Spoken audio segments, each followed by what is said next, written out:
সবার মধ্যে একটু কনফিউশন আছে, আমি এটা ক্লিয়ার করে দিচ্ছি। আমার বাবা হিন্দু ফ্যামিলিতে জন্মগ্রহণ করেছিলেন এবং আমার মা একটি মুসলিম ফ্যামিলিতে জন্মগ্রহণ করেছিলেন, এবং ওনারা যখন বিয়ে করেন, বিয়ে করার সময় আমার বাবা কনভার্ট হয়ে ইসলাম ধর্ম গ্রহণ করেন এবং ওনার নাম পরিবর্তন করে হাসান ইমাম রাখেন। হিন্দু থেকে মুসলিম হয়েছিলেন প্রবীর মিত্র, নাম পরিবর্তন করে রেখেছিলেন ইমাম।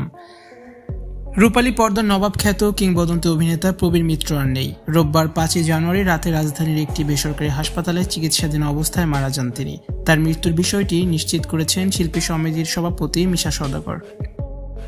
বেশ কিছুদিন সিসিইউতে থাকলেও রোববার 5 জানুয়ারি তার শারীরিক অবস্থার অবনতি হলে তাকে আইসিইউতে স্থানান্তর করা হয়। এদিকে সনাতন ধর্ম থেকে ধর্মান্তরিত হয়ে মুসলমান হয়েছিলেন এই অভিনেতা।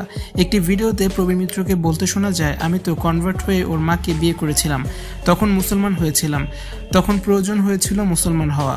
ধর্ম নিয়ে প্রবীর মিত্রের ভাবনা জানতে চাইলে তিনি বলেন, ধর্ম নিয়ে আমার কোনো বাড়াবাড়ি নেই, সবার উপরে মানুষ সত্য, তার উপরে নাই, মানুষ সবার উপরে।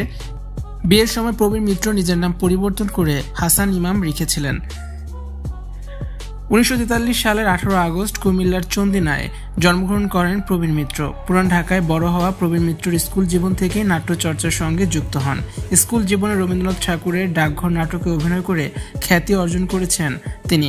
1969 সালে প্রয়াত এই চাকবরের জলছবি চলচ্চিত্রে অভিনয়ের জন্য প্রথম প্রবীর মিত্র ক্যামেরার সামনে দাঁড়ান, যদিও চলচ্চিত্রটি মুক্তি পায় 1971 সালের 1 জানুয়ারি। ক্যারিয়ারের শুরুর দিকে প্রবীর মিত্র নায়ক হিসেবে কয়েকটি চলচ্চিত্রে অভিনয় করেছেন। এরপর চরিত্র অভিনেতা হিসেবে কাজ করেও তিনি পেয়েছেন বিপুল দর্শকপ্রিয়তা। তিতাস একটি নদীর নাম, জীবন তৃষ্ণা, শিয়ানা, জালিয়াতি, ফরিয়াদ, রক্ত, শপথ, চরিত্রহীন, জয় পরাজয়, অঙ্গার, মিন্টু আমার, ফকির, মজনু শাহ সহ অসংখ্য জনপ্রিয় সিনেমা অভিনয় করেছেন প্রবীর মিত্র।